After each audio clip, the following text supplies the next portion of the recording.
नागपूर जिल्ह्यातील हिंगणा परिसरातील डोंगरगाव येथे संतापजनक आणि धक्कादायक घटना घडली आहे। दारूच्या नशेत काही तरुणांनी अक्षरशः दहशत माजवत 70 वर्षीय बळीराम सोनुले यांच्यावर विटा आणि लाथाबुक्यांनी बेदम मारहाण केली। नमस्कार, आपण बघत आहात NTV 24 करिता मी नंदिनी बर्वे। मंगळवार 3 मार्च रोजी सुमारे 8 वाजता निखिल सिदार हा मोटरसायकलवरून वारंवार चक्रा मारत होता। याबाबत विचारणा केल्याने संतापलेल्या निखिलने त्याचा भाऊ आणि इतर साथीदारांना बोलावून घेत हल्ला चढवला असा आरोप आहे। या निर्दयी मारहाणीत बळीराम सोनुले यांच्या डोक्याला गंभीर दुखापत झाली असून त्यांना तातडीने स्वामी विवेकानंद रुग्णालय येथे दाखल करण्यात आले। डॉक्टरांनी त्यांच्या डोक्याला टाके घातले। प्रकृती चिंताजनक असल्याची माहिती समोर येत आहे।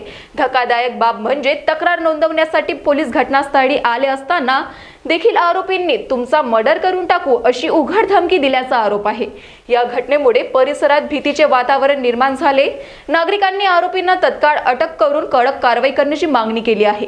हिंगणा पोलीस या प्रकरणाची गंभीर दखल घेत तपास करीत आहे। NTV 24 करिता नागपूरवरून सागर पडोडे यांची रिपोर्ट।